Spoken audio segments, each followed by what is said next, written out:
இன்று திராவிட முன்னேற்ற கழகத்தினுடைய வழக்கறிஞர் அணியுடைய சார்பில் ஜூலை 1ஆம் தேதி நடைமுறைக்கு கொண்டு வரப்பட்ட 3 குற்றவியல் சட்டங்களை எதிர்த்து ஆர்ப்பாட்டம் நடத்தப்பட்டது.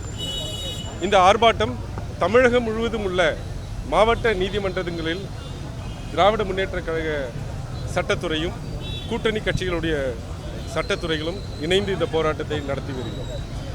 இந்த போராட்டம் ஒரு துவக்கம் தானே தவிர இது இறுதியான.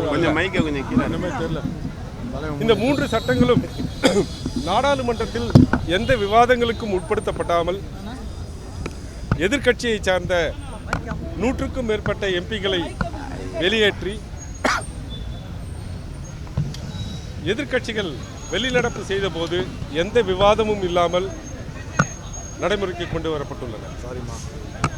இந்த சட்டங்களை குறித்தான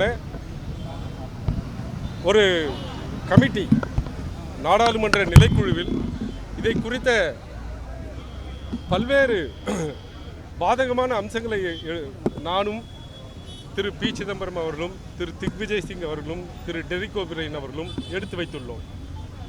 சொல்லப்போனால் நிலைக்குழுவினுடைய அறிக்கையை பாராளுமன்றத்தில் தாக்கல் செய்வதற்கு முன்பாக நாடாளுமன்ற உறுப்பினர்கள் தங்களுடைய எதிர்ப்புகளை தெரிவிக்கலாம். அதை டிசென்ட் நோட் என்று சொல்வார்கள்.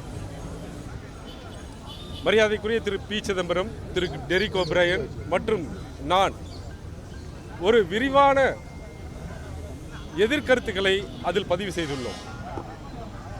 அந்த எதிர்கருத்துக்களை எதையும் கருத்தில் கொள்ளாமல் எதேச்சதிகாரமாக ஒரு ஜனநாயகத்துக்கு விரோதமான சட்டங்களை இந்த அரசு கொண்டு வந்திருக்கிறது. இதை நாங்கள் எதிர்த்து போராடுவது ஏதோ வழக்கறிஞர்களுக்காக மட்டுமல்ல. குற்றவியல் நடைமுறை சட்டத்தில் குற்றம் சாட்டப்பட்டவருக்கும் சரி அல்லது விக்டிம் என்று சொல்லக்கூடிய குற்றத்தால் பாதிக்கப்பட்டவர்களுக்கும் சரி 2 தரப்பினருக்குமே பாதகமான சட்டங்களாக இவை அமைந்துள்ளன. நடைமுறைக்கு ஒவ்வாத, நடைமுறைப்படுத்த முடியாத பிரிவுகள் இந்த சட்டத்தில் இருக்கின்றன.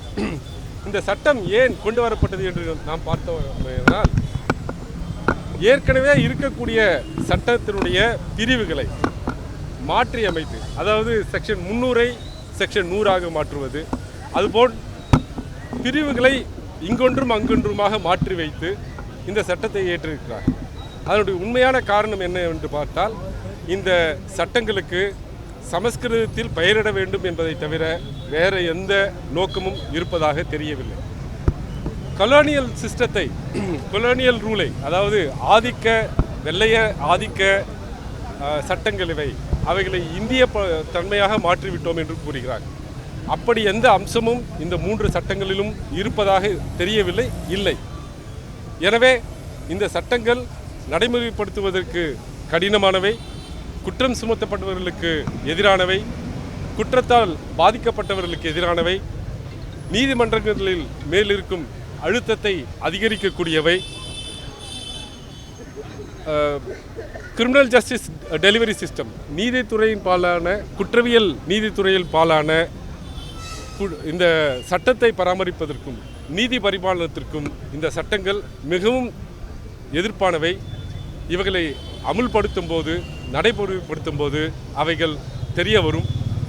அதற்கு முன்னதாக இது மக்கள் விரோத சட்டம் என்பதை தெரிவிப்பதற்காகவே இந்த ஆர்ப்பாட்டத்தை துவங்கி இருக்கிறோம். நாளைக்கு தமிழகம் முழுவதும் உள்ள கழக வழக்கறிஞர்கள், கூட்டணி கட்சி வழக்கறிஞர்கள் அனைவரும் ராஜரத்னம் ஸ்டேடியத்தில் ஒரு நாள் அடையாள உண்ணாவிரதம் இருக்கப் போகிறோம். இவைகள் எங்களுடைய போராட்டத்தினுடைய துவக்கம். இதை வென்றெடுக்கும் வரை திமுக சட்டத்துறை ஓயாது என்பதை சொல்லிக் கொள்கிறேன்.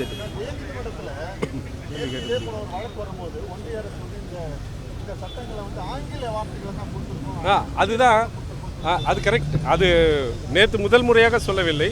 நான் சொன்னது போல பாராளுமன்ற நிலைக்குழுவில் என்னுடைய முதல் ஆட்சேபனையே அதுவாகத்தான் இருந்தது. நான் சொன்னேன், ஏன் இவை எல்லாம் இந்தியில் பெயர் வைத்திருக்கிறீர்களே என்று. அப்போதுதான் அவர்கள் சொன்னார்கள், இல்லை இல்லை, இது இந்தி இல்லை, இது சமஸ்கிருதம் என்று சொன்னார்கள். ஏன் சமஸ்கிருதத்தில் பெயர் வைத்தீர்கள் என்று கேட்டபோது, சமஸ்கிருதத்தில் பெயர் வைத்திருக்கிறோம், ஆனால் ஆங்கிலத்தில் தானே எழுதியிருக்கிறோம் என்று சொன்னார்கள். அப்படி என்றால் பரவாயில்லை, மிக்க மகிழ்ச்சி.